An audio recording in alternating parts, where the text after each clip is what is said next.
Once, he swore forever as he slid a ring on her finger. Once, she believed love was enough. But forever ended in a single night, one night with another woman, under the lights of a city that never sleeps. While he tasted betrayal, she carried his unborn child in silence, her heart breaking with every breath. Yet love's ashes can spark something more dangerous than hatred: resolve. And when she rose, pregnant, radiant, unbroken, the man who betrayed her would finally tremble. The courtroom was never meant to be a stage.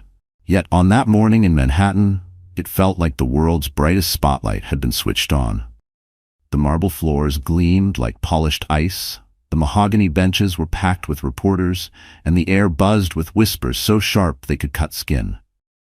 Everyone was waiting for Jonathan Colton, the billionaire whose arrogance had always filled entire rooms. They waited to see his victory dance as he prepared to discard his wife like yesterday's newspaper. Jonathan had walked in with the swagger of a man who thought he'd owned the world. The suit he wore was custom Tom Ford, his cufflinks pure platinum, and his mistress sat just a few rows back, smirking in a crimson dress that clung to her body like sin itself.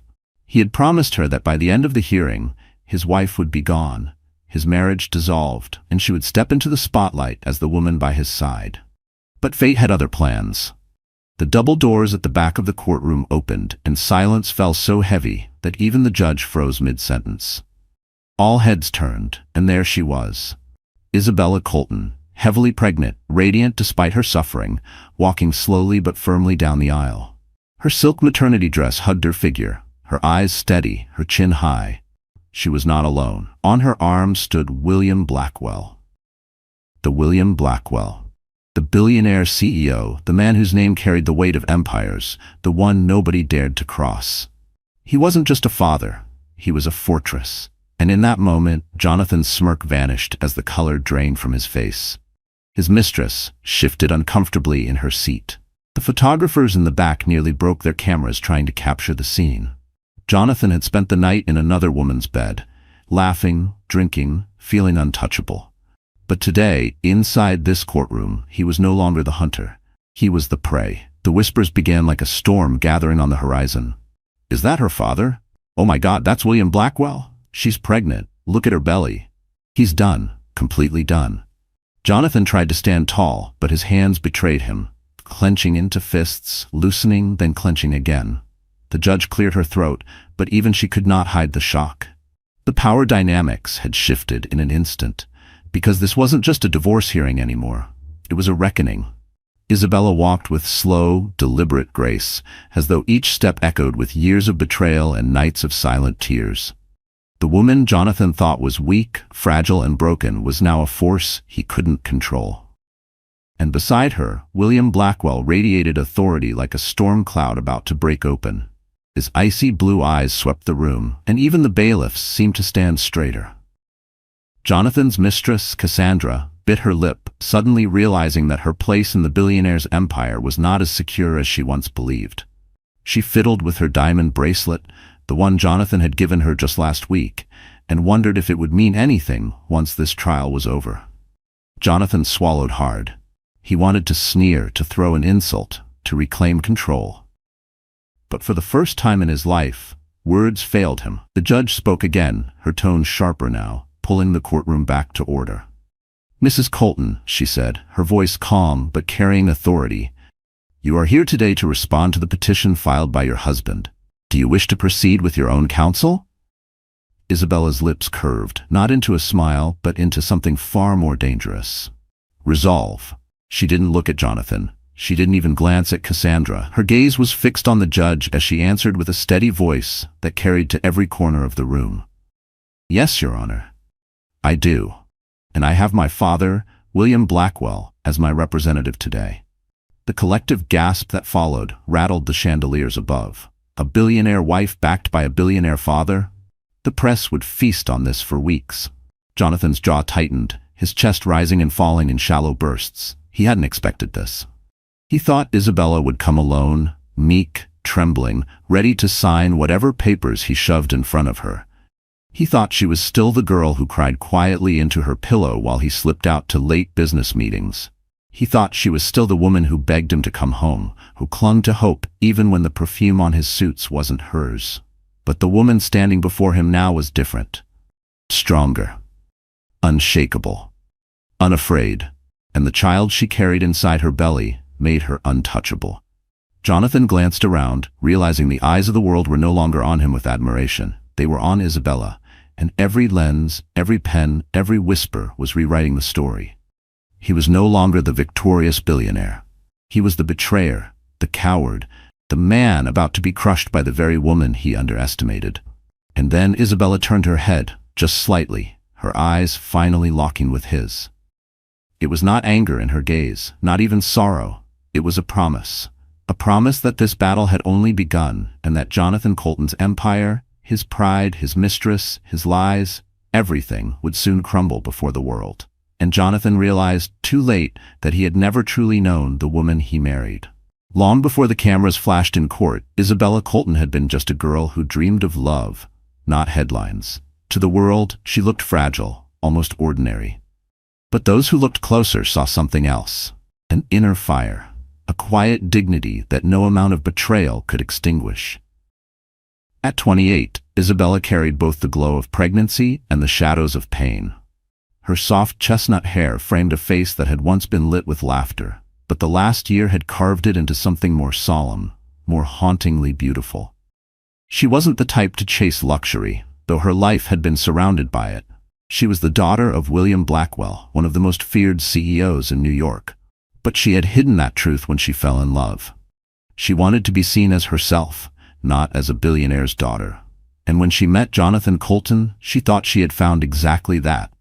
Someone who saw her as Isabella, not as Blackwell's heiress. Isabella had studied interior design, a passion she carried since she was a child, sketching dream houses in the margins of her school notebooks.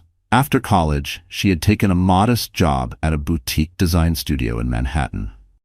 She didn't flaunt her connections, didn't drive luxury cars, didn't wear designer clothes unless they were gifts. She wanted normalcy, peace, a life she could call her own. Jonathan had swept into her world like a storm she couldn't resist. He was older, confident, ambitious, the kind of man who could make a room bend around his presence. At first, she thought his confidence was protection. He made her feel chosen, special, adored. Their whirlwind romance turned into marriage within a year, and Isabella believed she had found her happily ever after. For a while, it felt true. Jonathan spoiled her with flowers, whispered promises, and endless talk of the empire they would build together. He brushed her hair behind her ears at night, rubbed her feet when she was tired, kissed her forehead like she was the most precious thing in the world.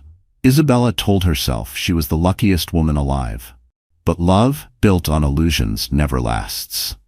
Slowly the cracks appeared.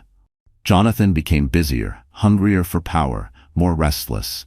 He stayed out late, dismissing her worries with sharp words. He traveled more, explaining it away as business. The perfume on his suits, the lipstick stains on his shirts, the hollow excuses, they all became shadows she tried desperately to ignore. When she found out she was pregnant, Isabella's heart had soared.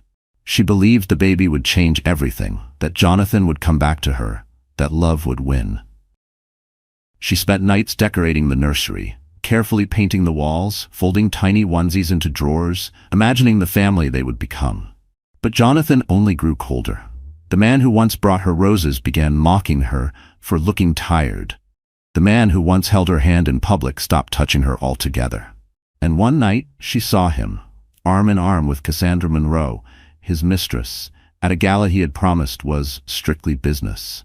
Her world shattered. Isabella wept quietly that night, holding her belly, whispering apologies to the life growing inside her. She felt weak, discarded, invisible.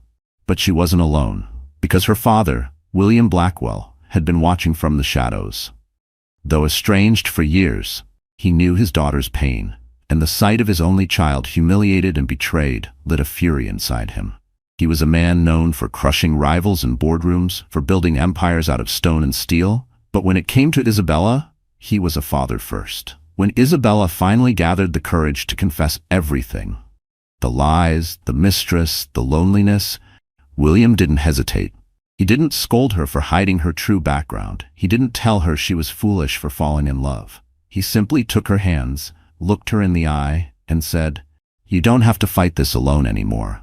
For the first time in months, Isabella felt hope. Pregnancy had made her body heavy, but it also made her spirit strong. Every kick from the baby reminded her she wasn't just fighting for herself, she was fighting for her child's future. And with her father by her side, she realized she had more power than Jonathan could ever imagine.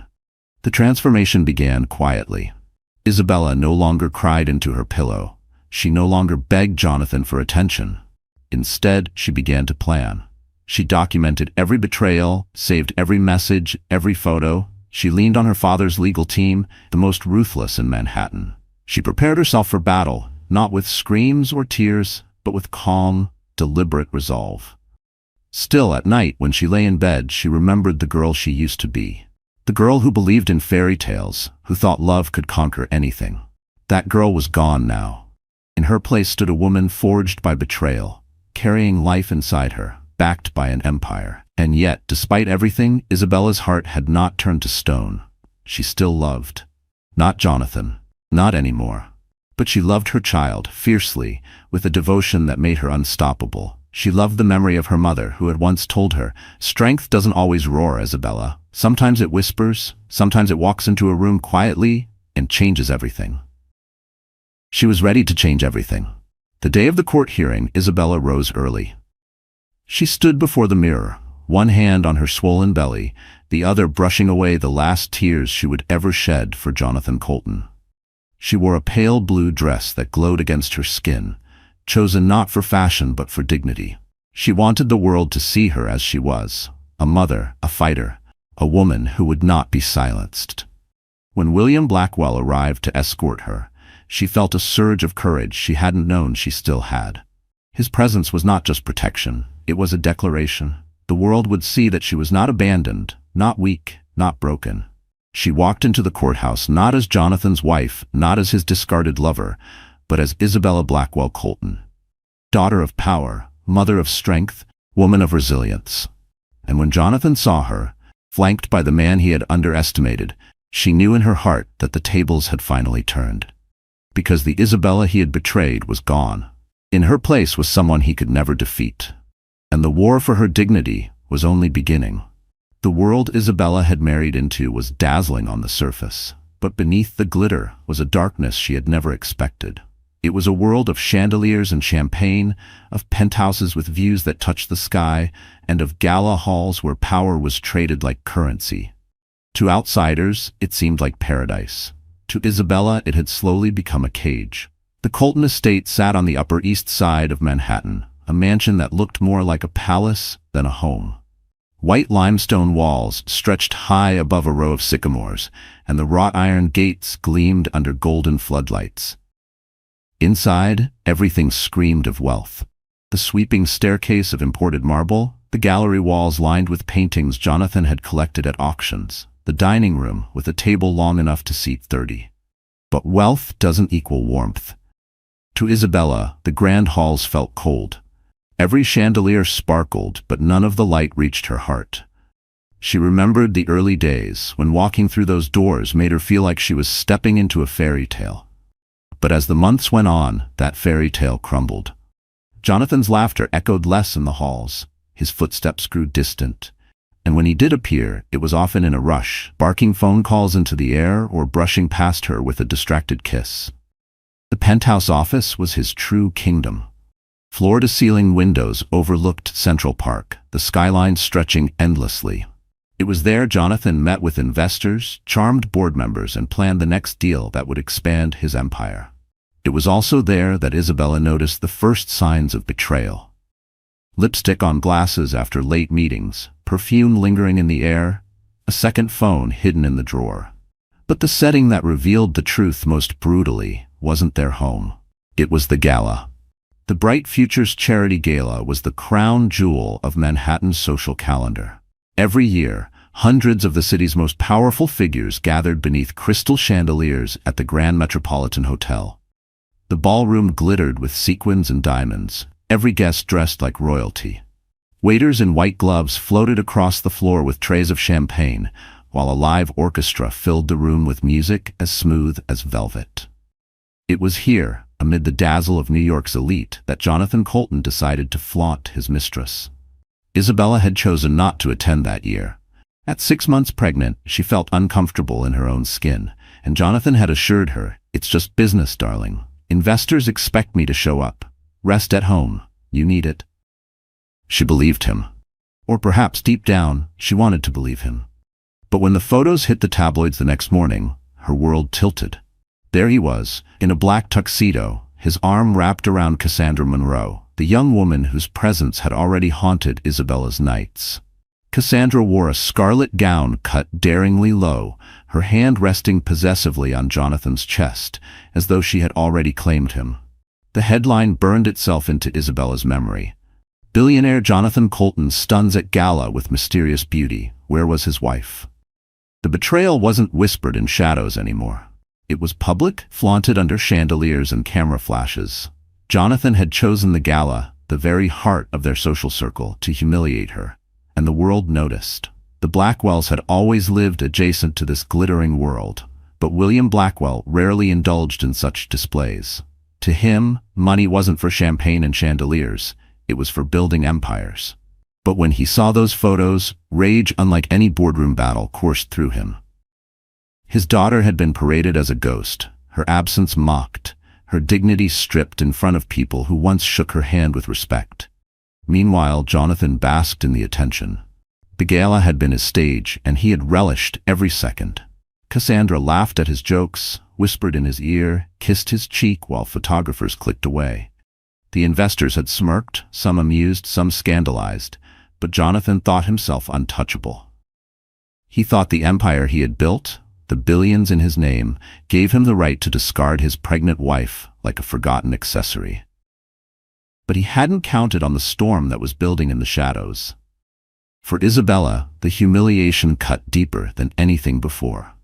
She sat in her bedroom that night, the nursery half finished down the hall, staring at the glowing city skyline outside her window. She felt trapped, surrounded by a glittering world that wasn't hers, suffocated by chandeliers that now mocked her. She had loved Jonathan in that same ballroom once, at an earlier gala, when he had held her hand and whispered that she was the only woman in the room. And now that memory twisted like a knife. The main setting of their lives, the penthouse, the galas, the courtrooms, was a theater of power. It was designed to make people like Jonathan feel invincible. But Isabella knew something Jonathan didn't.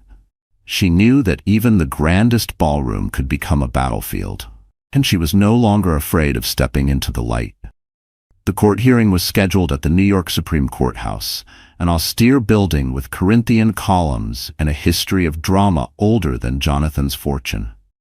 The marble steps had seen kings of finance brought to their knees, had heard the echoes of scandals that once shook the city. And now it would host the downfall of Jonathan Colton. On the morning of the hearing, the courthouse itself became the main stage. Reporters gathered on the steps, cameras flashing, microphones ready. The whispers of betrayal had reached every corner of Manhattan, and everyone wanted to witness the showdown. Was the wife truly broken? Would Jonathan walk free with his mistress at his side? Or would something else, something bigger, unfold? Inside, the atmosphere was thick with anticipation. The high ceiling arched above like a cathedral, sunlight streaming through tall windows and casting dramatic shadows across the room. The wooden benches creaked as the city's elite settled in, ready to watch the drama of the year. Even the air smelled charged, of paper, leather, and nerves. And it was there, in that hallowed courtroom, that the contrast of worlds collided. Jonathan's arrogance against Isabella's quiet strength, his mistress's smirk against the steady hand of William Blackwell, the glamorous galas and penthouses against the raw truth of justice. This setting wasn't just the backdrop of their story. It was the battlefield where every chandelier, every marble pillar, every camera flash would bear witness to a war of betrayal and redemption. And when Isabella entered that courthouse with her father at her side, the glittering world that once mocked her became her stage of triumph. Because the same setting Jonathan had used to humiliate her would now be the place where he lost everything. Jonathan Colton was the kind of man who believed the world owed him everything. Born into nothing, he had clawed his way up the corporate ladder with charm, ruthlessness, and a smile that could mask daggers. By the age of 35, he had transformed himself into one of Manhattan's most talked-about billionaires. His name splashed across magazines that celebrated wealth as though it were royalty. To his investors, Jonathan was a visionary. To his employees, he was a tyrant. To Isabella, he had once been a husband, but in truth he was a man who could never be satisfied, not with success, not with power, not even with love. His mistress, Cassandra Monroe, was the perfect reflection of that hunger. At 26, she was everything Isabella wasn't, or at least that was how Jonathan framed it in his mind. Cassandra was bold where Isabella was gentle, loud where Isabella was quiet, unashamed where Isabella was modest. She thrived in the spotlight, feeding on attention like oxygen. To Jonathan, she wasn't just a lover. She was an accessory to his ego, a trophy that screamed to the world, "I can have whatever I want." The two had met at a corporate event almost a year earlier. Cassandra had been a marketing consultant hired for the gala, her striking red hair and daring laugh catching Jonathan's attention across the room. She wasn't shy, not the way Isabella had been when he first met her. Cassandra didn't blush or stumble over her words. She locked eyes with Jonathan as if she already owned him, as if she knew exactly how powerful her beauty could be. That night, Jonathan didn't go home to his wife. He went to Cassandra. At first, the affair was discreet: hidden dinners, stolen weekends, whispered phone calls while Isabella slept in the next room. But Jonathan's ego grew reckless. The secrecy became a thrill, and the thrill became arrogance. Soon, he wasn't just sneaking around, he was flaunting Cassandra. He brought her to business meetings disguised as an associate. He let her pick ties for him before public appearances. And eventually, he took her to the Bright Futures Gala, parading her under chandeliers while the cameras flashed. It wasn't love. It was power. Jonathan loved the way people looked at him when Cassandra was on his arm. The envy in their eyes, the whispers behind their hands, it was intoxicating. He had a pregnant wife at home, yes, but he also had a mistress who worshipped him in public. To him, it was the ultimate proof of his dominance. He could have it all. He could humiliate Isabella and still walk into any room like a king. Cassandra encouraged it. She fed his pride, whispered poison into his ear. "She looks weak without you," she once said after seeing Isabella in a tabloid photo. "You're the real star, Jonathan. You deserve someone who shines with you, not someone who hides in the shadows." Jonathan lapped it up. He began to see Isabella not as the woman he once loved, but as a burden, quiet, unglamorous, pregnant, inconvenient. She was the weight dragging him down while Cassandra was the fire lifting him higher. But what Jonathan didn't realize was that his arrogance was turning him into a spectacle. The same people who smiled at him in public whispered in private. They noticed the way he touched Cassandra's back at dinners, the way his eyes lingered on her during meetings, the way his wife was conspicuously absent from every event. Manhattan's elite loved scandal, and Jonathan was feeding them a feast. Behind closed doors, Jonathan was even crueler.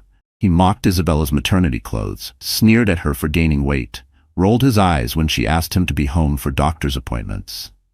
"You're emotional?" he would say dismissively. "Pregnancy makes women crazy."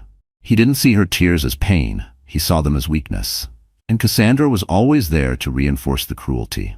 She taunted Isabella indirectly through social media posts, cryptic captions, photos of her in Jonathan's penthouse office, subtle digs that only Isabella would recognize. To Cassandra, the affair wasn't just about love or lust, it was about victory. She wanted to replace Isabella, to erase her, to wear the title of Mrs. Colton as a badge of conquest. The villainy of Jonathan and Cassandra wasn't hidden in shadows, it was displayed like jewelry. They thrived in their arrogance, convinced that Isabella was powerless, that her silence meant surrender. Jonathan believed his billions could buy him freedom from consequences, that his name and influence could erase any scandal. Cassandra believed youth and beauty were enough to secure her throne at his side. But villains always forget one thing: arrogance blinds. Jonathan underestimated Isabella. He saw her quiet nature as fragility, not strength. He thought her tears meant she was broken, not that she was gathering herself for battle.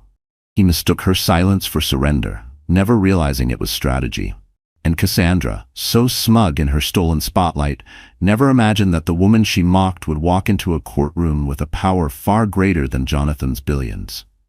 Jonathan's downfall began the night before the hearing, though he didn't know it. He had spent the evening with Cassandra at a penthouse suite downtown, indulging in champagne and laughter, boasting about how tomorrow would finally rid him of his wife. "She'll sign the papers without a fight," he bragged, kissing Cassandra's neck. "And then, nothing will stop us." But fate has a cruel sense of timing. As Jonathan slept off his indulgence, Isabella prepared her entrance with William Blackwell. She wasn't coming to sign away her dignity. She was coming to reclaim it.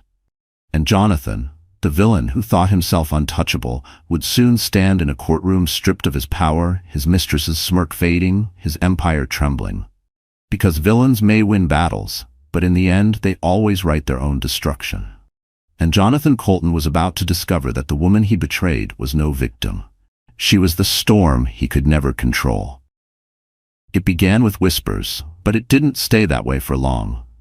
Manhattan thrives on scandal, the way a body thrives on oxygen.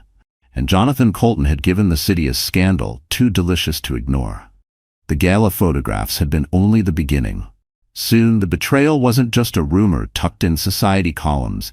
It was the headlines splashed across glossy magazines and whispered through every cocktail party on the Upper East Side. Billionaire Jonathan Colton seen with red-haired beauty at gala, pregnant wife absent. That one headline had been enough to ignite the fire. But the photos that followed poured gasoline on the flames. Jonathan and Cassandra were spotted at restaurants, slipping into hotels, strolling hand-in-hand down Fifth Avenue as though they were invincible. The paparazzi lenses captured every smirk, every stolen kiss, every cruel reminder that Isabella, 6 months pregnant, was nowhere in sight. For Isabella, the betrayal wasn't just personal anymore. It was public property. She could no longer walk into a cafe without feeling eyes on her. She could no longer flip through a magazine without seeing Cassandra's smug face smiling back at her. Even the doorman at her building, once warm and polite, now looked at her with pity in his eyes. That was the worst part. Not the whispers of betrayal, not the humiliation of her husband's affair, but the pity.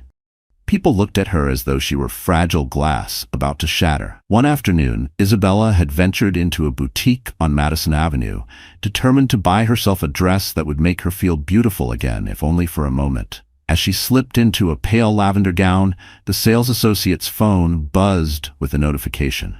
She didn't mean to look, but the image on the screen was unmistakable. Jonathan, his hand on Cassandra's waist, leaving a downtown restaurant the night before. The caption read, "Love in the city. Jonathan Colton can't hide his passion for his new flame." Isabella froze in the mirror, the lavender gown hanging off her body like a cruel joke. She pressed her hands to her swollen belly, tears threatening to spill, and whispered, "I'm sorry, baby." She wasn't apologizing for Jonathan's betrayal. She was apologizing for believing, for hoping, for staying. But the humiliation reached its peak at the charity luncheon 2 weeks before the court hearing. Isabella hadn't planned to attend. It was a luncheon she and Jonathan had once co-hosted, a yearly tradition meant to raise funds for children's hospitals. But her father had insisted. "You cannot hide, Isabella. If you do, you let him write the story. Go. Hold your head high." She went. She wore a simple cream dress that skimmed over her belly, her hair pulled back in a low chignon. She walked into the ballroom on trembling legs, forcing herself to meet the gazes of the women who had once been her friends. Some smiled with sympathy. Others avoided her entirely, as though betrayal were contagious. And then Jonathan arrived. He strode into the luncheon as though he owned it, his arm firmly around Cassandra's waist. She glittered in a sapphire blue dress, her laughter echoing across the marble hall. The sight of them together was like a blade twisting inside Isabella's chest. She gripped her glass of water tighter, the condensation dripping down her fingers. The room buzzed with whispers. Some tried to pretend nothing was happening, that it was business as usual. But the stares followed Isabella everywhere she turned. She felt the heat rising in her face, the suffocating weight of humiliation pressing down. It was Cassandra who delivered the final blow. As Isabella made her way toward the exit, Cassandra deliberately stepped into her path. With a smile sharp enough to cut glass, she looked down at Isabella's belly, then back up into her eyes. "You look tired," she said sweetly, her voice loud enough for the nearby crowd to hear. "Pregnancy doesn't suit everyone, I guess?" The laughter that followed, soft, stifled, cruel, burned hotter than fire.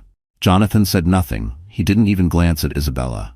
He simply tightened his arm around Cassandra and guided her past, his eyes fixed ahead as though his pregnant wife were invisible.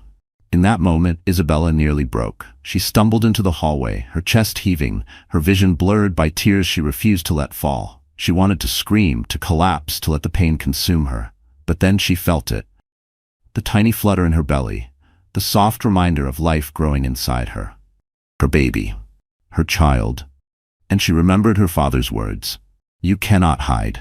If you do, you let him write the story." That night, Isabella sat in the nursery, staring at the unfinished crib. She had painted one side of it a soft pastel blue, her brushstrokes trembling as she fought back sobs. But instead of giving in to despair, she made a choice. She picked up her phone, called her father, and said 3 words that changed everything. "I'm ready now."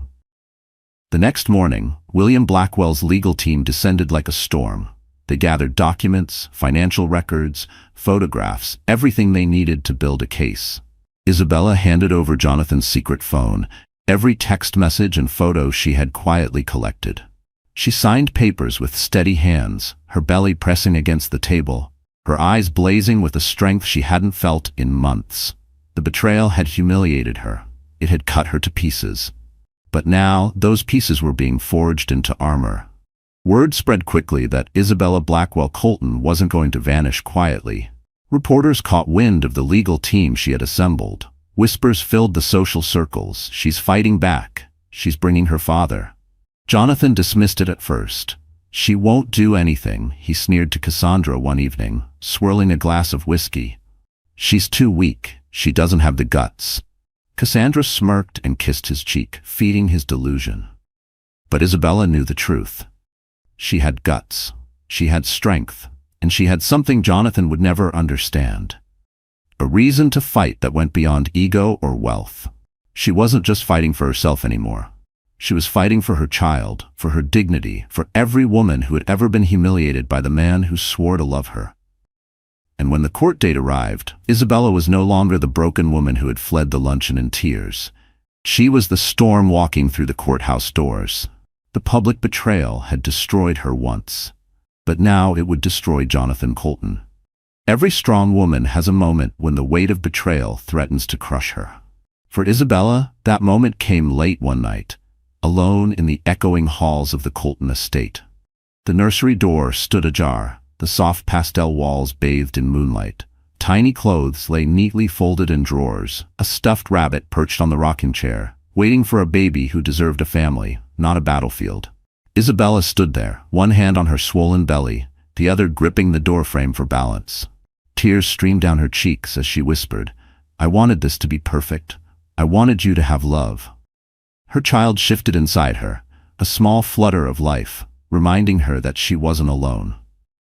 But in that moment, she felt more isolated than ever. Jonathan hadn't come home that night. He hadn't come home for many nights. His excuses had long since run dry, his lies as transparent as glass. She knew where he was, wrapped in Cassandra's arms, parading through Manhattan without shame. And yet the bed still felt too big, too cold, too empty without him. Isabella sank into the rocking chair, clutching the stuffed rabbit to her chest as though it were a lifeline. Her breaths came in short, painful gasps, sobs breaking free despite her desperate attempt to stay composed. "Why wasn't I enough?" she whispered into the quiet. "Why wasn't our family enough?" The truth she couldn't admit was that part of her still loved him. Part of her still longed for the man who once held her hand in the dark, who whispered promises of forever, who kissed her forehead as though she were the most precious thing in the world. That man had vanished, replaced by arrogance and cruelty, but her heart hadn't fully caught up. It clung stubbornly to the memory of love, even as reality bled her dry. In the days that followed, the collapse deepened. Isabella stopped leaving the house. The curtains remained drawn, Sunlight shut out as though she could hide from the world. Food lost its taste. Sleep became fitful, plagued by nightmares of Jonathan's laughter tangled with Cassandra's. Her father visited often, his presence steady, his words encouraging. But even William Blackwell, a man who had faced hostile boardrooms and toppled rivals without blinking, felt powerless against the sight of his daughter crumbling. One evening, he found her sitting on the nursery floor, the crib unassembled around her, screws and wooden slats scattered like the fragments of her life. She stared blankly at the pieces, tears streaking her face. "Dad," she whispered hoarsely, "I don't know if I can do this. I don't know if I can raise this baby alone." William knelt beside her, his large hand covering hers. "You are not alone, Isabella. You have me. You have this family. You have more strength than you realize." But Isabella shook her head, her shoulders trembling. "He was supposed to love me. He was supposed to be here. And now all I feel is empty." The emptiness threatened to consume her. One night, unable to sleep, Isabella wandered into Jonathan's office. The room reeked of cigar smoke and ambition, the desk cluttered with documents and photos that meant nothing to her. She ran her fingers along the polished wood, remembering the nights she used to bring him dinner, waiting patiently while he finished phone calls, believing they were building a future together. On the corner of the desk lay a silver-framed photo, Jonathan and Isabella at their wedding. She looked so young, so radiant, her eyes shining with hope. He stood tall beside her, his arm around her waist, his smile confident. For a moment, Isabella's knees buckled. She picked up the frame, staring at the frozen image of a love that had turned to ash. With a cry that tore from the deepest part of her, she hurled the frame against the wall. Glass shattered, shards scattering across the hardwood floor like broken promises. She collapsed to her knees, sobbing into her hands, the sound echoing through the empty office. "How could you do this to me? To us?" The spiral was relentless. Even her body seemed to betray her. Nausea stronger, fatigue heavier, back pain gnawing at her every step. Pregnancy was supposed to be a time of joy, of anticipation. Instead, it became a reminder of her abandonment, a physical weight pressing down on her spirit. One evening, she collapsed on the bathroom floor, the cold tile against her cheek, tears soaking her hair. Her breathing came in shallow gasps, panic tightening her chest. She clutched her belly, terrified that her stress was harming the baby. "Please," she whispered through sobs. "Please hold on. I promise I'll be strong for you. Just hold on." It was her lowest point, the point where giving up felt like the only option. But sometimes, collapse is what clears the way for rebirth. As she lay there, trembling and broken, Isabella remembered her mother's voice, a memory so vivid it felt like a ghost in the room. "Strength doesn't always roar, Isabella. Sometimes it whispers. Sometimes it's simply standing back up." She wiped her tears with shaking hands. Slowly, painfully, she pushed herself off the cold floor. She stood, wobbling, but she stood. She looked in the mirror, her eyes red and swollen, her cheeks pale, but her reflection told a story she couldn't ignore. She wasn't just a betrayed wife. She wasn't just a victim. She was a mother. And mothers don't surrender. That realization became the first thread of hope weaving its way back into her soul. She picked up the scattered screws in the nursery the next morning. Piece by piece, she assembled the crib, her hands steady despite her exhaustion. Each turn of the screwdriver felt symbolic, a small act of defiance against despair. When the crib stood complete, she sat beside it, her belly rising and falling with each breath, and whispered, "We're gonna be okay, I promise." Her father arrived later that day to find her standing taller, her eyes clearer. The collapse had not destroyed her, it had forged her. William saw it instantly. "That's my girl," he said softly, pride breaking through his usual sternness. Isabella wasn't healed overnight. She still cried some nights. She still ached when she saw Jonathan's face on a magazine cover. But the collapse had burned away the illusion of weakness. What remained was something stronger than steel. And Jonathan, in his arrogance, would never see it coming, because the woman he thought was broken beyond repair was now preparing to rise, and when she did, she would bring him to his knees. The collapse had nearly ended her. But it also gave birth to the storm she was about to become. The courtroom smelled of polished wood and anticipation. Jonathan sat at the front, shoulders back, jaw tight, wearing the mask of a man who thought victory was already his. Beside him, Cassandra smirked, her red lipstick gleaming under the fluorescent lights, as though this hearing were nothing more than a performance staged for her amusement. But what neither of them knew was that Isabella had come armed with more than dignity. She had come with fire. The twist began days before the hearing. In the privacy of her father's penthouse office, a room lined with bookshelves and portraits of Blackwell ancestors, Isabella laid out her plan. She wasn't just filing for divorce. She wasn't just demanding child support. She was preparing to dismantle Jonathan's empire brick by brick. Her father, William Blackwell, sat across the mahogany desk, his piercing blue eyes studying her with a mixture of pride and sorrow. "You know, once we start this, Isabella, there's no turning back. He won't forgive. He'll retaliate. Are you ready for that war?" Isabella's hand instinctively rested on her belly. She felt a kick, strong and steady, and lifted her chin. "I've been living in war already, Dad. I just didn't realize it. This time, I won't fight alone." William leaned back, a slow smile forming on his lips. "Good, because I've been waiting for you to say that." The first weapon in Isabella's arsenal was knowledge. She had collected months' worth of evidence: photos, text messages, receipts from hotels, proof of Jonathan's reckless spending on Cassandra. Every secret phone call, every late-night rendezvous, every extravagant gift purchased with marital assets, it was all neatly compiled into folders that William's legal team devoured like predators. The second weapon was power. Jonathan believed he was untouchable because of his wealth, but what he failed to consider was that William Blackwell's empire dwarfed his. William didn't flaunt it with galas and mistresses. He wielded it quietly, decisively, and with devastating precision. When the Blackwells entered a courtroom, they didn't just fight, they conquered. And the third weapon was a prenup. Jonathan had insisted on it before the marriage, smug in his belief that he was protecting himself from a gold digger. Isabella, blinded by love, had signed without hesitation.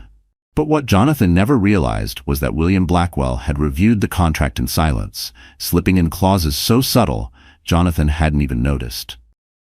Clauses that now gave Isabella the upper hand. On the morning of the hearing, Isabella walked into the courthouse flanked by her father and his legal team. Cameras flashed, reporters shouted her name, microphones jutted forward. For months, she had been invisible, erased by Jonathan's arrogance. But now, every eye was on her. She was no longer the victim. They saw it instantly. She was the storm. Jonathan's face drained of color the moment he saw William Blackwell. The older man's presence was like a thundercloud rolling into the room, heavy and unyielding. He didn't need to speak to command authority. His reputation spoke for him. And when he placed his hand protectively on Isabella's shoulder, Jonathan's composure cracked. The judge called the room to order, her gavel striking sharply. "Mr. and Mrs. Colton, we are here today to proceed with your divorce petition. Counsel, please state your appearances." Jonathan's attorney rose first, polished and confident. Richard Evans, representing Mr. Colton. Then William stood, not a lawyer, but a titan. "William Blackwell, representing my daughter Isabella." The collective gasp from the gallery was deafening. Reporters scribbled furiously. Jonathan's mistress shifted in her seat, her smirk faltering for the first time. The battle began with Jonathan's attorney attempting to paint Isabella as fragile, dependent, a woman who could not survive without Jonathan's fortune. "She lived in luxury because of my client," Evans declared. "She had everything she wanted, yet she chose to abandon him during the most crucial years of his business. We asked for a swift dissolution with limited compensation." But William was ready. He rose slowly, his voice calm but lethal. "Everything she wanted? My daughter wanted a husband who respected her. Instead, she got betrayal, abandonment, and public humiliation while carrying his child.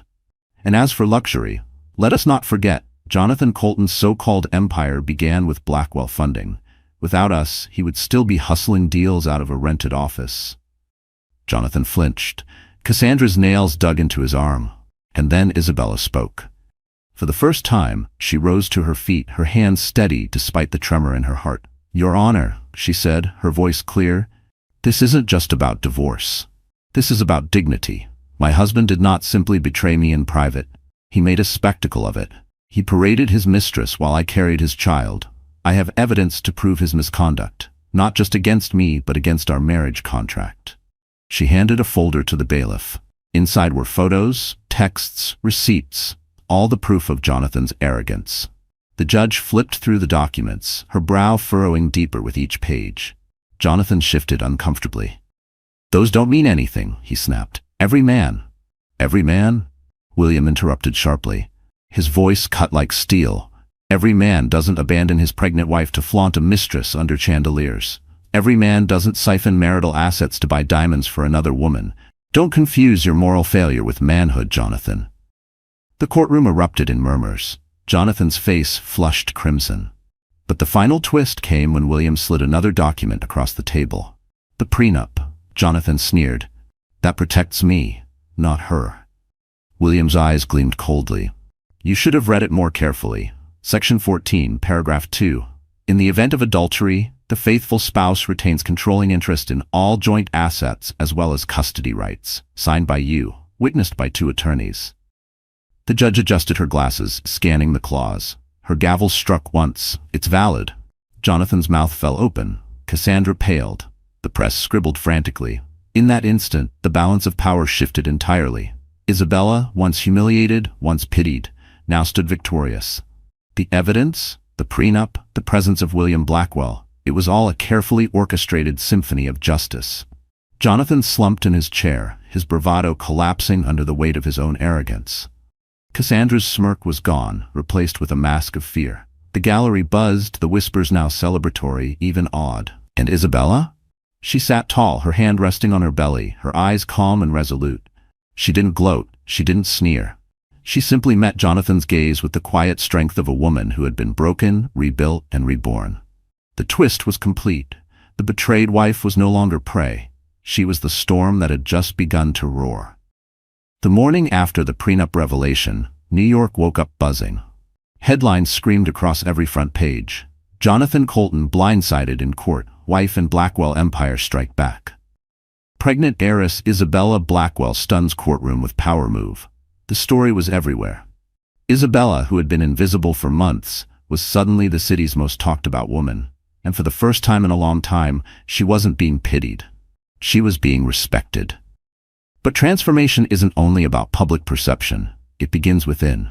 For weeks, Isabella had been a shadow of herself, hiding behind drawn curtains, drowning in humiliation.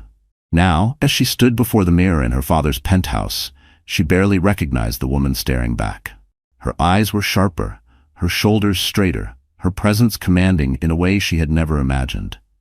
Her stylist, a woman named Marissa, who had worked with celebrities and CEOs' wives, hovered behind her, adjusting the hem of a tailored black dress.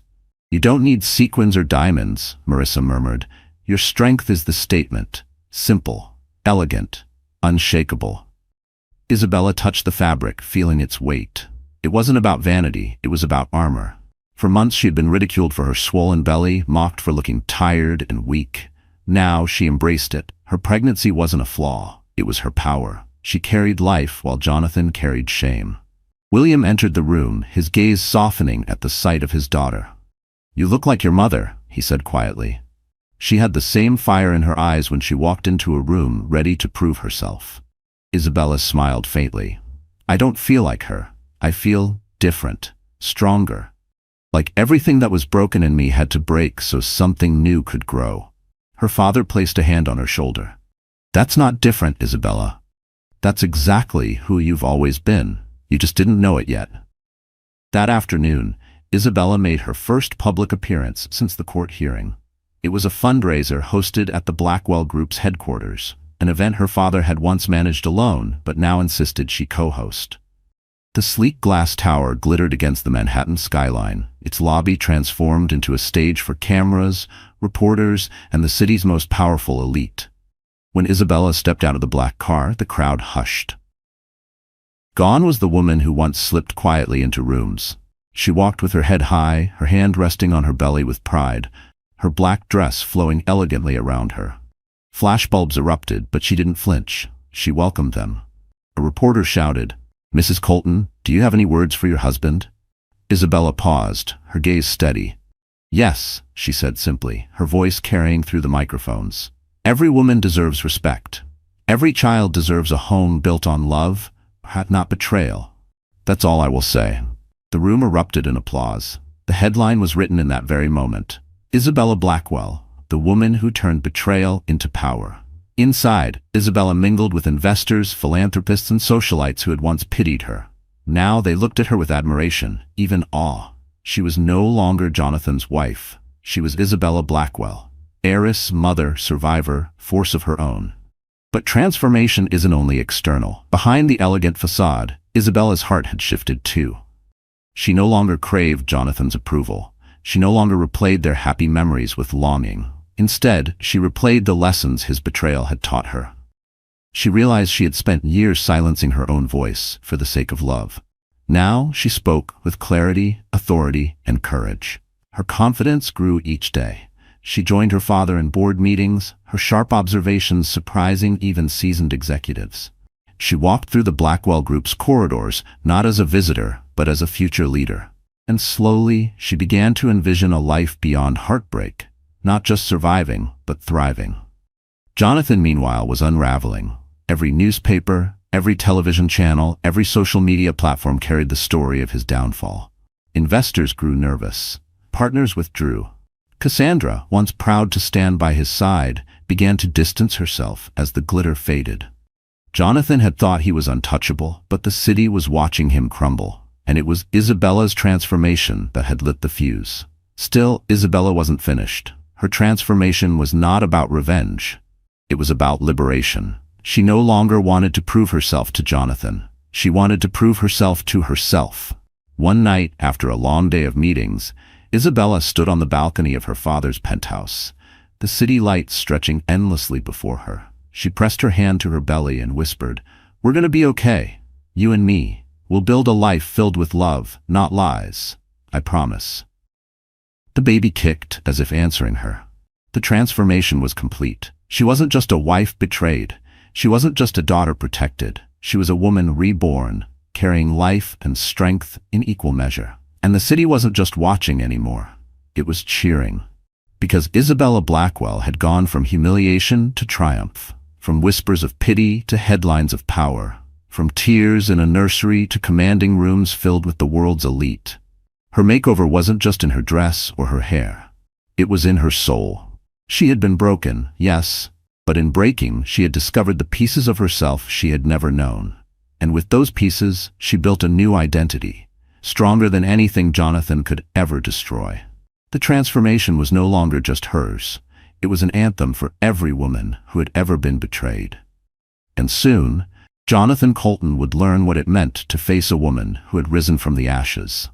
The ballroom glittered like a jewel box. Chandeliers dripped crystal light, violins played softly in the background, and Manhattan's elite filled the air with chatter and champagne laughter. It was the annual Empire Business Awards Gala, a night meant to honor the city's most powerful, a night Jonathan Colton believed would restore his reputation. He had pulled every string he could to ensure his nomination for Entrepreneur of the Year.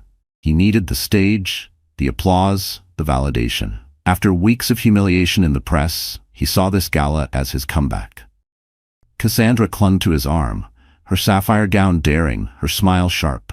Together, they walked into the room as though nothing had happened, as though the scandal hadn't reduced Jonathan's empire to ashes. But tonight, the stage belonged to someone else. When Isabella entered, the air shifted. Heads turned. Conversations stopped mid-sentence. She was radiant in an emerald gown that hugged her pregnant form like a crown jewel, her hair swept elegantly back, her presence commanding. At her side was William Blackwell, his imposing figure radiating silent power. Reporters surged forward, cameras flashing furiously. The whispers flew across the room. She came. She actually came. Jonathan's smug smile faltered. His drink trembled in his hand. Cassandra's nails dug into his arm, her eyes darting nervously. The evening unfolded with its usual pomp, awards, speeches, applause. Jonathan sat stiffly, waiting for his moment, clinging to the illusion that this night would be his redemption. But as the presenter approached the podium, Isabella rose from her seat. "Excuse me," her voice rang out, calm yet commanding. The microphone caught it, and suddenly the entire ballroom fell silent. She walked gracefully to the stage, every eye following her. When she stood at the podium, the emerald fabric shimmering under the lights, she looked not like a broken wife, but like a queen reclaiming her throne. "Good evening," she began, her voice steady. "I hadn't planned to speak tonight, but I realized something as I sat here watching this celebration of success. Success is not measured in dollars. It is not measured in power or even applause. True success is measured in integrity. And integrity," she paused, her gaze locking onto Jonathan, "cannot be bought." A ripple went through the crowd. Jonathan shifted uncomfortably, his jaw clenched. Isabella continued, her words precise, deliberate. "Some of you know me as Isabella Colton, the wife who disappeared from these galas, the woman whispered about in tabloids. But I am not that woman anymore. I am Isabella Blackwell, daughter, mother, and a woman who refuses to be silenced." The room erupted in applause. Jonathan's face burned red. She lifted a folder from the podium. "In this folder," she said clearly, "is evidence of what happens when arrogance blinds men into believing they are untouchable. Affairs, fraud, assets siphoned from a marriage to fund a mistress's wardrobe. Documents signed with careless hands. For months I carried the shame of someone else's betrayal. Tonight, I return that shame to its rightful owner." Gasps filled the room. Cameras zoomed in. Cassandra paled, her painted smile cracking. Jonathan half rose from his chair, his voice breaking. "This is slander." "Sit down, Jonathan," William's voice thundered from the front row. The command silenced him instantly. Isabella's eyes never wavered. "This isn't slander. This is truth. And the truth is simple. You cannot build an empire on lies and expect it to stand. My husband forgot that. He believed wealth excused betrayal, that mistresses could replace vows, that humiliation could break me. He was wrong." The crowd erupted again, applause shaking the chandeliers. Some stood, clapping with admiration. Others leaned forward hungrily, thrilled by the spectacle. Cassandra, desperate, grabbed Jonathan's arm. "Do something," she hissed. But Jonathan was frozen, his mask of control shattered. Isabella wasn't finished. She leaned closer to the microphone, her voice dropping to a calm, devastating softness. "To every woman who has ever been betrayed, hear me. You are not weak. You are not invisible. Betrayal does not define you, it reveals them. And sometimes the best revenge is simply standing tall while they crumble at your feet." The words struck like a hammer. The room roared with applause, louder than anything Jonathan could have hoped for. Reporters scrambled, capturing every second. The story was no longer Jonathan's comeback. It was Isabella's victory. Jonathan rose to his feet, his voice trembling with rage. "You'll regret this, Isabella." But Isabella turned, her emerald gown sweeping behind her, and met his eyes one final time. "No, Jonathan, the only one who will regret anything is you." The spotlight followed her as she descended the stage, her father rising to meet her, pride blazing in his eyes. The cameras captured the moment, the image that would dominate headlines for weeks. Isabella Blackwell, pregnant and powerful, walking away from her husband's downfall with her head held high. Behind her, Jonathan slumped back into his chair, the weight of humiliation crushing him. Cassandra's hand slipped from his arm, her eyes darting to the exits. The empire he had tried to rebuild that night collapsed in a single speech, not with numbers or contracts, but with truth spoken by the woman he thought he had destroyed. The gala ended, but the echoes of Isabella's revenge lingered long after. Reporters ran her quotes across the globe. Women wrote letters of admiration. Investors once loyal to Jonathan fled to the Blackwells. And Jonathan, once the king of Manhattan, found himself dethroned by the very woman he had underestimated. Revenge didn't need poison or violence. It only needed a stage, the truth, and a woman strong enough to speak it. And Isabella had spoken it for the world to hear. That night, Jonathan Colton's empire died, but Isabella Blackwell's legend was born. The weeks after the gala unfolded like a storybook written by fate itself. For Jonathan Colton, the downfall was swift and merciless. His empire, once envied, began to crumble as investors withdrew and partners severed ties. The media, relentless in its hunger for scandal, devoured every detail of his collapse.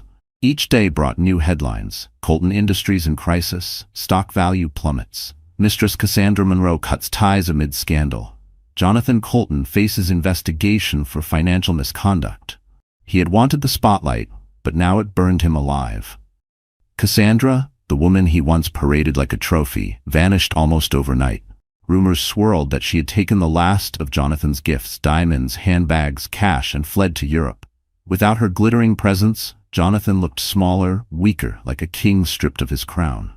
Meanwhile, Isabella's life was transforming in ways she had once thought impossible. The tabloids that had once mocked her now hailed her as a heroine. Women across the city sent her letters, some handwritten, some emails, some messages on social media. They thanked her for standing up, for proving that betrayal didn't have to end in silence. "You gave me courage to leave," one woman wrote. "Because of you, I believe I can start again." But Isabella wasn't seeking fame. She was building a new future, not just for herself, but for her child. With her father's support, she began taking on more responsibilities at the Blackwell Group. She wasn't just attending meetings now, she was leading them. Her calm yet firm voice carried weight. Her decisions impressed even the most seasoned executives. She had discovered a talent for strategy, for leadership, for commanding respect without demanding it. And slowly, she realized something profound. Jonathan's betrayal had not destroyed her life. It had redirected it. The nursery that had once been filled with tears and despair was now filled with hope. Isabella spent her evenings painting soft murals on the walls. Stars, clouds, gentle animals. She wanted her baby to wake each morning surrounded by beauty, by a reminder that life was still good, still full of love. Her father often joined her, assembling furniture or reading aloud from business reports as she painted. They laughed together, sometimes cried together, but through it all, they grew closer than ever. For William Blackwell, protecting his daughter had become his greatest achievement. And for Isabella, discovering her own strength had become her greatest gift. Jonathan tried to fight back, of course. He filed appeals, demanded settlements, attempted to salvage his name. But every effort fell flat. The prenup was ironclad. The evidence of his misconduct was overwhelming. The judge granted Isabella full custody, controlling interest in their joint assets, and freedom from the man who had caused her so much pain. On the day the divorce was finalized, Isabella walked out of the courthouse with her father at her side. The cameras flashed, reporters shouted questions, but she didn't stop to answer. She only smiled, her hand resting on her belly, her eyes shining with quiet triumph. "Isabella, do you have any final words for Jonathan?" One reporter called. She paused at the courthouse steps, her emerald coat fluttering in the winter breeze. She turned just enough for the cameras to capture her expression, calm, serene, unshakable. "Yes," she said softly. "I wish him well. May he finally learn what true success means." The crowd erupted with admiration. The message was clear. She didn't need vengeance anymore. She had already won. Months later, on a spring morning filled with sunlight, Isabella gave birth to a healthy baby boy. The hospital room filled with laughter and tears, as William held his grandson for the first time, his rough hands trembling with tenderness. Isabella gazed down at her child, her heart overflowing. "Welcome to the world, little one," she whispered. "You are my strength, my reason, my everything." She named him Alexander, after her mother's father, a man known for his honor. Life after Jonathan wasn't easy. There were nights of exhaustion, moments of doubt, challenges that tested her. But every time she looked into Alexander's eyes, she remembered why she had fought, why she had risen, why she had survived. Her public role grew too. She became an advocate for women, speaking at conferences, launching foundations that supported mothers abandoned by their partners. She used her platform not for revenge, but for empowerment. One evening, standing on a stage at a women's summit, Isabella shared her story. The audience listened in silence, some wiping tears, others nodding in recognition. "I thought betrayal was the end of my story," she told them, "but it was only the beginning. I thought love had broken me, but it rebuilt me. And if there's one thing I've learned, it's this: a woman's strength is not measured by how much pain she endures. It's measured by how she rises after the pain. And we can all rise." The crowd stood in ovation. Isabella bowed her head, not in pride, but in gratitude. Back at home, as she rocked Alexander to sleep, Isabella often thought about the journey, the humiliation, the collapse, the courtroom, the gala, the triumph. Every moment had shaped her into the woman she was now. She didn't hate Jonathan anymore. She didn't even think of Cassandra. Their names were shadows in a story that no longer belonged to them. This was her story now. Isabella Blackwell. Mother, leader, survivor, storm. And as she whispered goodnight to her son, she knew the truth that would carry her for the rest of her life. She was never broken. She was only being remade. So my dear friends, the story has now come to an end. And if you're still here with me at this very moment, it means something inside this journey has touched your heart in a way you maybe didn't expect. Perhaps it reminded you of your own struggles, your own heartbreak, or maybe it simply whispered a truth you already knew, that no betrayal, no loss, no wound has the power to define you forever. Life will test us, sometimes cruelly. People we love may betray us, promises may break, and the future we thought was certain may collapse in an instant. But as the Stoic philosopher Epictetus once said, it's not what happens to you, but how you react to it that matters. Isabella's story is not just about pain. It is about rising, about discovering the fire that was always inside her, hidden beneath the ashes. And maybe tonight, as you watch, you realize the same fire lives in you. Marcus Aurelius wrote, "You have power over your mind, not outside events. Realize this, and you will find strength." That's what healing truly is. Not erasing the scars, but wearing them with dignity, as proof you survived and became stronger. So take this story with you, not as just another drama, but as a reminder. No matter who walks away, no matter how broken things seem, you are never powerless. You can rebuild, you can rise. And sometimes the ending you feared is only the beginning you needed. If this story has moved you, I'd love for you to like this video, share it with someone who needs strength today, and subscribe to our channel so you'll never miss another journey like this one. Because together, as a community, we can remind each other that pain is not the end. Sometimes it is the doorway to becoming who we were always meant to be.